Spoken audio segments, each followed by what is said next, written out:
오랜만에 박원순 서울시장을 좀 연결해보려고 합니다. 사실 얼마 전에 이재명 성남시장 출연했을 때요. 박원순 시장 언급을 해서 그때부터 박원순 시장님 빨리 초대해달라 청취자들 요청이 많았었는데 이분이 굉장히 바빴습니다. 문 대통령의 아세안 특사로 외국 다녀오고 또 유라시아 도시 탐방도 마치고 왔습니다. 취임 6주년 맞은 박원순 서울시장 연결을 해보죠. 시장님 안녕하세요. 네, 안녕하십니까. 반갑습니다. 반갑습니다. 저는 대통령 특사로 시장이 가는 경우는 처음 본 것 같아요. 예, 뭐 제가 가장 적절한 사람이었죠. 스스로 또 적절. 그게 아니라 그동안 그 아세안 국가들과의 뭐 도시 외교나 또 그 정상들을 여러 차례 제가 만났고 뭐 그랬던 인연이 있죠. 그래서 아세안 특사 다녀오시고 유라시아 도시까지 다녀오셨어요. 네, 그렇습니다. 그 러시아하고 우즈베키스탄 다녀왔는데요. 이 아세안 유라시아 지역이라는 곳이 어찌 보면 한반도의 비핵화 그리고 평화 정착을 위한 전략적인 협력 요충지라고 저는 보거든요. 또 동시에 지금 우리 한국 경제 굉장히 침체되고 있지 않습니까? 그렇죠. 네, 이 돌파구를 마련할 수 있는 기회의 땅이다. 저는 이렇게 생각이 되는데요.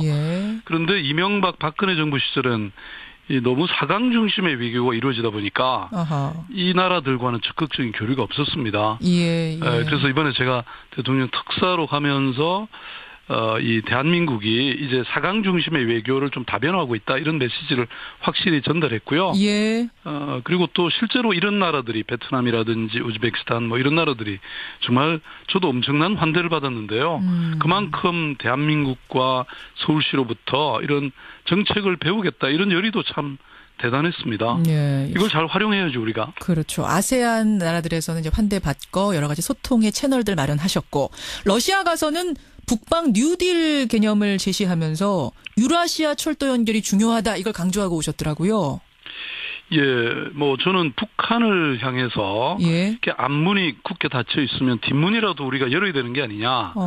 그러니까 지금 남북 관계가 경색되고 이런 적대 관계가 계속 악화될수록 오히려 저는 이런 중국이나 러시아라고 하는 동북아라는 큰 틀에서 우리가 기회를 찾고 또 뭔가 변화를 만들어내는 저는 이 한반도 피턴 플랜이라고 얘기하고 있는데요. 이런 게 필요하다. 그리고 그 핵심은 바로 유라시아 철도 연결이라고 보거든요. 이게 서울역을 출발점으로 해서 시베리아 횡단철도나 중국 횡단철도가 연결되고 그렇게 되면 사람과 물류가 오가게 되잖아요. 그러니까 북한을 뚫고 가는 거죠. 통과해서 가는 거죠. 그렇죠. 그래서 이렇게 저는 그 철도가 연결되면 그 과정에서 정말 새로운 문명이 탄생하거든요. 그래서 이렇게 되면 동시에 또 동북아 안보라든지 이런 경제의 불확실성도 타개할 수 있고 동시에 평화와 이런 공용의 돌파구 마련될 수 있죠. 굉장히 좋은 뻔한 길을 안 가는 이유가 뭔지 모르겠습니다. 좋은 제안인데 문제는 지금 북한 아니겠습니까? ICM이다 북핵이다 지금 갈등이 심상치가 않은 국면. 앞에서 들으셨겠지만 원유 공급을 중단해야 된다라고 지금 미국, 일본이 얘기까지 하고 있는 이 상황에서 이 구상이라는 게 조금 이상적인 거 아닌가? 너무 이른 거 아닌가? 오히려 그래서 제가 방금 말씀드린 것처럼 앞문이 그렇게 닫혀 있는 거죠. 뒷문이라도 열 수 있다는 겁니다. 그게 바로 중국과 러시아, 특히 러시아라고 하는 우리가 그동안은 사실 러시아의 관계를 조금 소홀히 했던 게 사실입니다. 그래서 북방 외교, 북방 뉴딜이 더욱 의미가 있다는 것이죠. 알겠습니다. 제가 피턴이라는 것도 그런 거잖아요. 바로 직진이나 이게 안 되면 피턴을 해서 뭔가 상황을 타개할 수 있다 이런 것이죠. 그게 외교의 힘 아닙니까? 알겠습니다. 문재인 대통령도 대화와 제재를 동시에 하자 아마 그런 의미에서 유라시아 철도 같은 게 유효할 수 있다라는 믿음을 가지고 계신 것 같아요. 그래서 아마 9월에 열리는 푸틴 대통령이 주도하는 그 블라디보스톡의 그 이 동방 경제 포럼이라는 곳에 문재인 대통령께서 아마 참여하시는 것으로 이렇게 결정한 걸로 알고 있습니다. 그래요. 그나저나 박원순 시장님 지금 뭐 유라시아 철도 말씀도 하셨습니다만 임기가 이제 1년밖에 안 남은 상황이라 가장 중점을 둬서 추진할 것에 포인트를 찍어서 아마 매진하셔야 될 것 같아요. 어떤 걸 생각하세요? 뭐 1년이면 사실 적지 않은 세월입니다. 아직. 저는 그동안 그 사람 특별시 서울시를 이렇게 만들겠다. 이렇게 쭉 말씀해왔기 때문에 앞으로도 저는 그쪽에 집중할 생각인데요. 그것은 도시의 중심축이 이제 성장과 개발이라는 곳에서 사람 중심으로 이동한 그런 전환기였다 저는 이렇게 보거든요. 그래서 크게 말씀드리면 우리가 그동안 이 어떤 근본적인 변화가 이 하루아침에 완전히 쓸어내고 다시 짓는 이런 뉴타운이나 재개발 대신에 저는 사람이 이렇게 쫓겨나는 일 없이 함께 살아갈 수 있는 그런 도시 재생이나 마을 공동체로 바꿨고요. 그다음에 그동안 20조에 이르던 채무는 12조대로 줄여가지고 그걸 복지로 2배를 늘렸거든요. 그래가지고 공공임대주택을 지금 거의 용산의 가구수가 26만 명인데 26만 세대가 만들어졌습니다. 국공립 임대주택이. 그다음에 국공립 어린이집도 지금 1000개가 더 돌파가 됐고요. 이렇게 저는 시민의 어떤 삶의 질을 구체적으로 변화시키는 일을 해왔는데 뭐 그걸 제대로 해서 완성해야 되겠죠. 사람 중심의 도시. 아마 지금 비정규직의 정규직 전환, 서울시 유관기관들 그것도 아마 그 선상에서 지금 정책을 발표하신 게 아닌가 싶은데요. 근데 시장님, 지금 1년이 짧지 않다 그러셨잖아요. 근데 사람 중심으로 정말 제대로 된 도시 완성하려면 제가 볼 땐 짧아요. 제가 무슨 질문 하려고 하는지 아마 아실 거예요. 요즘 그 질문 하도 많이 받아가지고요. 요즘 어디 가나 제일 많이 들으시는 질문. 서울시장 3선 도전하십니까? 글쎄 말입니다. 그래서 저는 지금까지 진짜 뭐가 되겠다고 이렇게 하기보다는 무엇을 할 것인가 뭐 그 사명에 대해서 늘 고민하는 그런 삶을 살아왔습니다. 그래서 지금 뭐 삼선이냐 아니냐 이런 뭐 단순한 프레임을 넘어가지고 이 지금 큰 시대의 전환기잖아요. 여기서 제가 무엇을 하는 것이 적절한가. 그래서 뭐 주변의 시민들이나 또 많은 분들의 얘기를 듣고 있고요. 제가 결정하는 대로 곧바로 말씀드리겠습니다. 언제쯤 결정할 생각이세요? 그건 뭐 시간은 곧바로도 될 수 있고, 제가 바로 말씀드리겠습니다. 곧바로도 될 수 있다. 그럼 안 할 수도 있는 거고요. 그 선택지에는 삼선 도전이 아닌 다른 길을 갈 수도 있는 거고요. 꼭 그렇게 물으세요. 조금만 기다리시면 제가 말씀드리겠습니다. 곧바로 결정할 생각이시다. 뭐 시민들의 말을 바탕으로 해서 결정하시겠습니다만 이제 이런 얘기는 있습니다. 지난 대선에서 당내 기반의 중요성을 누구보다 절감했던 분이 박원순 시장이시기 때문에 시장보다는 재보선에 출마해서 국회의원으로 어떤 활동 영역을 좀 넓혀볼 수 있지 않겠느냐 이런 조언들도 주변에서 받으신다면서요.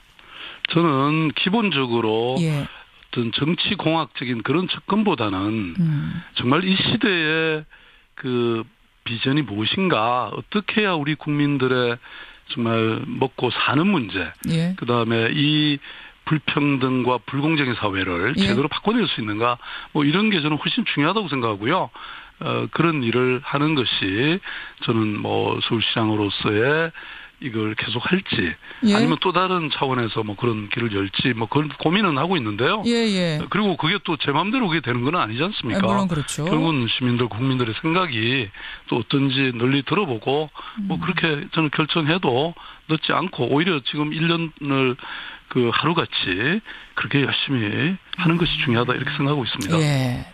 뭐 아직 결정 안 내리신 상태이기 때문에 뭐라고 똑 부러지게 말씀은 못 하실 것 같습니다만 얼마 전에 이재명 시장이 저희 뉴스쇼 출연한 인터뷰 혹시 들으셨어요? 네, 나중에 뭐 그런 얘기 했다고 들었어요. 인터뷰 들으셨죠? 박원순 시장님이 서울시장에 다시 도전하신다면 경쟁할 생각은 없다 이런 얘기를 분명히 하셨습니다.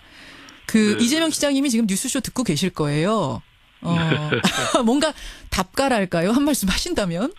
저는 뭐 피선거권이 있는 사람은 누구나 출마하고 경쟁할 수 있는 거 아닙니까? 뭐 그걸 누가 하라 말라 그럴 수는 없는데요. 이재명 시장은 뭐 저와 친분도 깊고 또 현명한 사람이니까 뭐 알아서 스스로 잘 판단할 거라고 생각합니다.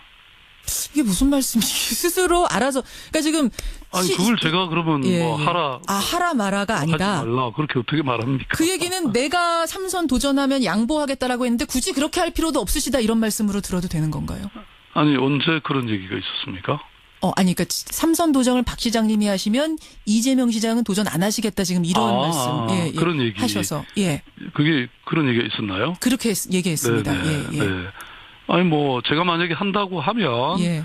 뭐 고마운 일이긴 한데 예. 뭐 저는 사실 그 이번 아마 선거는 이번 서울시장 선거는 뭐 여러 가지 치열한 경쟁이 있을 거라고 저는 생각하고 있습니다. 그리고 또 그런 거를 마다할 수는 없지 않겠습니까? 특히 이 천만 도시의 운명을 이렇게 맡을 수밖에 없는 그런 서울시장이라고 하는 직책에 경쟁 없이 사실 당선될 수 있다고 하는 저는 그런 생각은 가지고 있지 않습니다. 경쟁 없이 뭐 내가 나와서 누가 양보하고 이런 식으로 이게 될 문제가 아니다라고 보시는 거군요. 치열한 경쟁은 반드시 따를 것이다. 준비가 출마한다면 그런 각오는 하고 나간다. 이런 말씀이신 거고요. 뭐 당연히 그래야 되겠죠. 네. 예. 그 유재명 시장님이 굳이 양보하고 이러지 않으셔도 되겠는데요. 지금 말씀 들어보니까. 네, 저는 스스로 양보해주면 고마운 일이지만 예. 지금 이미 제가 알기로는 서울시장 선거에 많은 사람이 준비하고 있다고 듣고 있거든요. 예. 그러니까 그런 거는 좋은 일이죠. 저는 서울시장이라는 이 선거를 통해서 시민들에게 각자의 좋은 비전을 제시하고 그 판단을 받는 것이 민주주의에서 가장 중요한 과정이고 또 계기이지 않겠습니까? 알겠습니다. 저도 그런 판단을 만약에 출마한다고 하면 당연히 받아야죠. 알겠습니다. 예.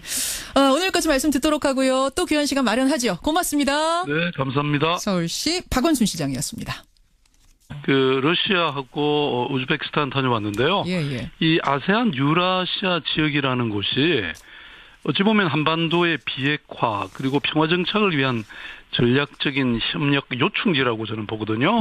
또 동시에 지금 우리 한국 경제 굉장히 침체되고 있지 않습니까? 그렇죠. 네, 이 돌파구를 마련할 수 있는 기회의 땅이다. 저는 이렇게 생각이 되는데요. 예. 그런데 이명박 박근혜 정부 시절은 너무 사강 중심의 외교가 이루어지다 보니까 이 나라들과는 적극적인 교류가 없었습니다. 예. 그래서 이번에 제가 대통령 특사로 가면서 이 대한민국이 이제 사강 중심의 외교를 좀 다변화하고 있다 이런 메시지를 확실히 전달했고요. 예. 그리고 또 실제로 이런 나라들이 베트남이라든지 우즈베키스탄 이런 나라들이 정말 저도 엄청난 환대를 받았는데요. 그만큼 대한민국과 서울시로부터 이런 정책을 배우겠다 이런 열의도 참 대단했습니다. 예. 이걸 잘 활용해야죠, 우리가. 그렇죠. 아세안 나라들에서는 이제 환대받고 여러 가지 소통의 채널들 마련하셨고 러시아 가서는 북방 뉴딜 개념을 제시하면서 유라시아 철도 연결이 중요하다 이걸 강조하고 오셨더라고요. 예, 저는 북한을 향해서 이렇게 앞문이 굳게 닫혀 있으면 뒷문이라도 우리가 열어야 되는 게 아니냐. 그러니까 지금 남북 관계가 경색되고 이런 적대 관계가 계속 악화될수록 오히려 저는 이런 중국이나 러시아라고 하는 동북아라는 큰 틀에서 우리가 기회를 찾고 또 뭔가 변화를 만들어내는 저는 이 한반도 피턴 플랜이라고 얘기하고 있는데요. 이런 게 필요하다. 그리고 그 핵심은 바로 유라시아 철도 연결이라고 보거든요.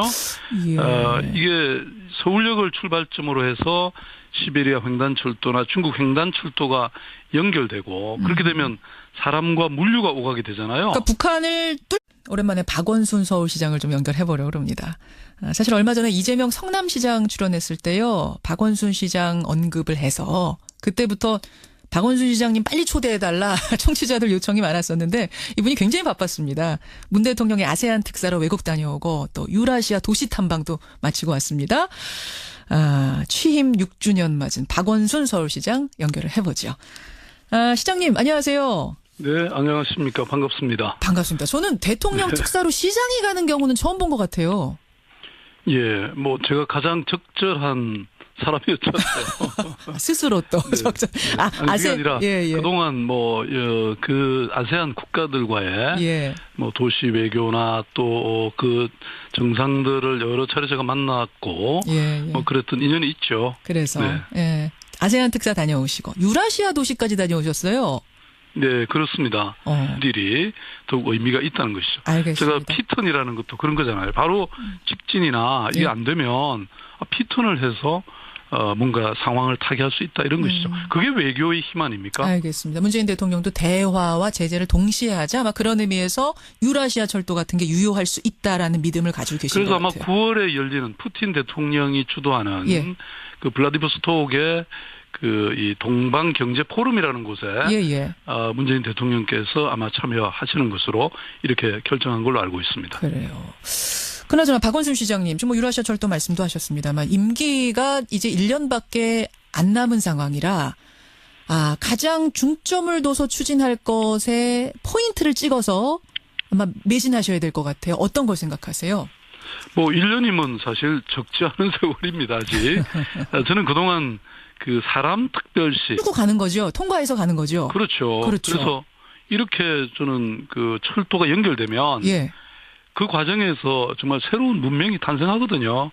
그래서 이렇게 되면 동시에 또 동북아 안보라든지 이런 경제의 불확실성도 타개할 수 있고 동시에 평화와 이런 공용의 돌파구 마련될 수 있죠. 굉장히 좋은 뻔한 길을 안 가는 이유가 뭔지 모르겠습니다. 좋은 제안인데 문제는 지금 북한 아니겠습니까? ICM이다 북핵이다 지금 갈등이 심상치가 않은 국면. 앞에서 들으셨겠지만 원유 공급을 중단해야 된다라고 지금 미국, 일본이 얘기까지 하고 있는 이 상황에서 이 구상이라는 게 조금 이상적인 거 아닌가? 너무 이른 거 아닌가? 오히려 그래서 제가 방금 말씀드린 것처럼 앞문이 그렇게 닫혀 있는 거죠. 뒷문이라도 열 수 있다는 겁니다. 그게 바로 중국과 러시아, 특히 러시아라고 하는 우리가 그동안은 사실 러시아의 관계를 조금 소홀히 했던 게 사실입니다. 그래서 그래서 북방 외교, 북방 뉴